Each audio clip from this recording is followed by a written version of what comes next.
Magandang araw po sa inyong lahat. Ako nga pala si Maria Angela A. Abangan mula sa Baitang 9 Catlea. Ngayong araw ay iuulat ko sa inyo ang ika-6 na kabanata ng Noli Me Tangere na pinamagatang si Kapitan Tiago at ang karagdagang impormasyon at kaugnayan ng pangyayari sa tunay na buhay ng mga Pilipino at ng ating pangbansang bayani na si Dr. Jose Rizal. Si Kapitan Tiago, mas bata tignan kaysa sa kanyang edad, pandak at may kutis na kayumanggi. Mataba siya dahil biyaya ng langit, gayon pa sa kanyang mga kaibigan. Ngunit para sa kanyang kaaway, ang kanyang katabaan ay dahil sa pagsasamantala sa mga dukha.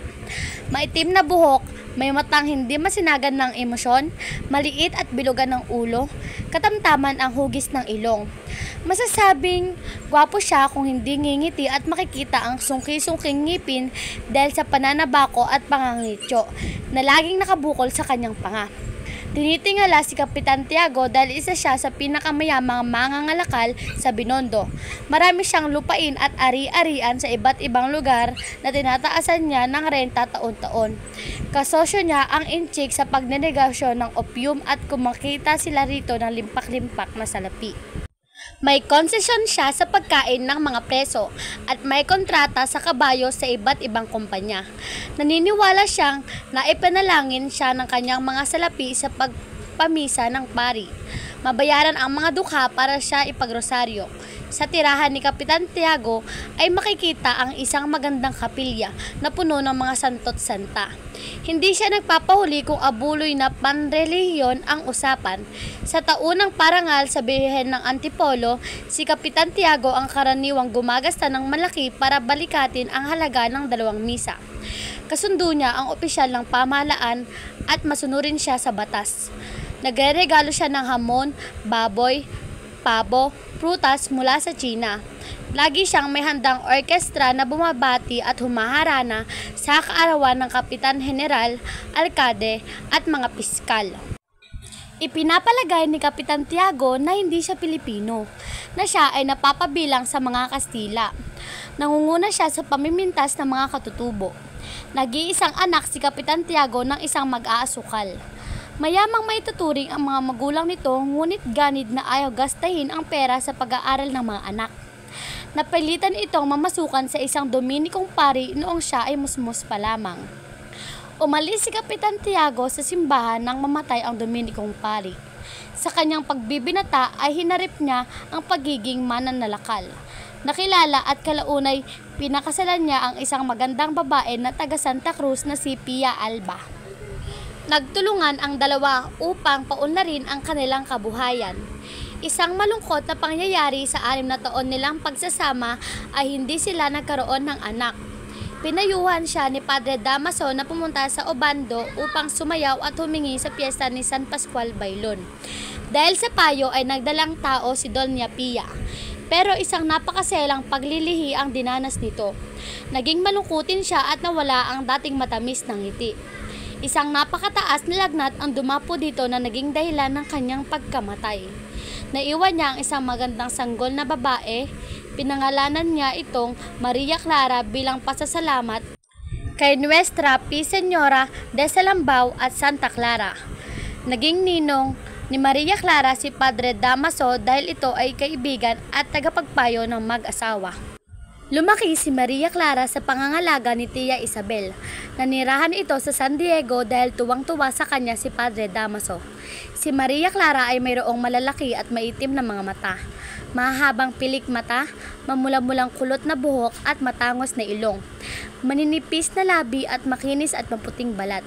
Giliw na giliw maging ang mga pare sa kanya. Laging binibihisan si Maria Clara ng puting-puting damit at inaadornohan ng mga sariwang halaman tuwing prosesyon. Nang siya'y nagdadalaga, ipinasok sa kumbento ng Santa Catalina si Maria Clara upang matutunan ang isang istriktong pag-aaral kung paano maging relihiyosa. Malungkot siyang nagpaalam kay Padre Damaso at Ibarra na siyang kaibigan niya mula pagkabata. 7 taon itong namalagi sa kumbento kung saan paminsan-minsan lamang maaaring makausap ang mga tagalabas sa pamamagitan ng siwang ng rehas ng bakal. Nang pumasok sa Beaterio si Maria Clara ay siya namang pag-alis ni Crisostomo Ibarra upang magpakadulubhasa ng pag-aaral sa Europa. Naging matapat sa isa't isa sina Maria Clara at Crisostomo Ibarra kahit na nasa magkalayong lugar silang dalawa. Batid ng dalawang ama ang dalisay nilang pag-iibigan kaya nabuo ang plano na ipakasal sila pagkatapos ng paglalakbay ni Crisostomo.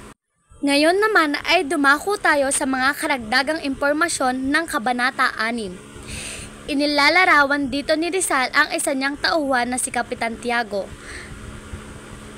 Nasa totoong buhay ay si Hilario Sonico ng San Nicolas. Hindi binanggit sa libro ni Zaid kung anong tiyak na lalawigan ang sumasaklaw sa bayang ito. Ngunit isinasaad sa aklat na ang mga tauhang nilikha ni Rizal ay may katumbas na nilikha sa totoong buhay. Kaya't hindi lamang ang mga tauhan ang tunay na narito, kundi pati na rin ang mga pangyayaring naganap sa kapanahunan ni Rizal. Sa kabanatang binasa ay tinuligsa ni Rizal ang mga Indyong katulad ni Kapitan Tiago na tinatakwil ang sariling bayan ngunit tinatangkilik naman ang ugaling dayuhan. Ito ay ipinakita sa kabanata sa pagsasabing hindi itinuturing na Kapitan Tiago ang sarili na isang Indyo. Mapapansin na sa loob ng kanyang tahanan ay madarama at makikita ang nagaganap na diskriminasyon o hindi pagkakapantay-pantay ng mga Kastila at ng mga Indyo. Hindi pinapayagan ang mga Indyo na makihalubilo sa mga Kastila kahit na ang mga ito ay bisita sa bahay ng isang Indyo. Mababa pa rin ang pagtingin sa mga katutubong babae na nakapang-asawa ng Kastila. Ang pagsulpot ng class media ay bunga ng pag-unlad ng komersyo at ng agrikultura na kinahumalingan ng mga katutubong negosyante. Dito nagsimula ang mga lokal na elitista katulad ni Kapitan Tiago na nakaangat sa buhay. Ang mga lugar sa Binondo, Ermita, San Jose de Trozo o Quiapo ay siyang pinaninirahan ng mga elitistang Pilipino at Mestizo. Sa panahon ni Gobernador General Carlos Maria de la Torre ay pinabuksan ang Suez Canal noong 1869. Bunga nito ay nakapasok din ang mga makabago at malayang kaisipan na nanggaling sa Europa. Ang paglalakbay mula Espanya patungong Pilipinas ay naging mabilis, kaya maraming Pilipino ang nakapunta sa iba't ibang bansa. Dumagsa rin dito ang pagdating ng maraming Kastila. Masisinag na rin ang panahon tinutukoy ni Jose Rizal sa kabanata ay iyong panahon ng unti-unting pagbabago ng ekonomiya ng ating bansa. History of Filipino ni T. Agoncillo, pahina 120 hanggang 121. Ang karagdagang impormasyon bahagi sa inulat ko ay mula sa masusing pag-aaral ni Aida M. Gimery, pahina 24, Karapatang Ari ng Amos Book, Inc. 2007. Tauhan, Crisostomo Ibarra, Maria Clara, Padre Damaso, Kapitan Tiago, Pia Alba, Doña Victorina, Ria Isabel. Tagpuan, bahay ni Kapitan Tiago.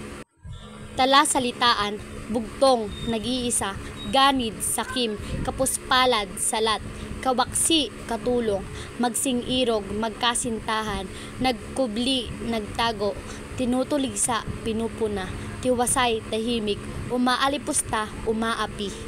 Mahalagang pangyayari at simbolismo. Una, inilarawan ang buhay ni Kapitan Tiago at si Pia Alba na taga Santa Cruz na kanyang napangasawa. Pangalawa, napabilang ang mag-asawa sa mataas na antas ng lipunan dahil sa pagiging mayaman at mahusay magpalakad ng negosyo. Pangatlo, siya ay naninilbihan bilang gobernadorcillo. 4. Sa payo naman ni Padre Damaso na manata ang dalawa sa Obando at sumayaw sa kapistahan ng San Pascual Bailon at Santa Clara de Nuestra Señora de Salambao si Pia Alba at nabiyayaan ng isang babaeng anak. At dito na po magtatapos ang aking video. Maraming salamat po at sana ay may natutunan kayo.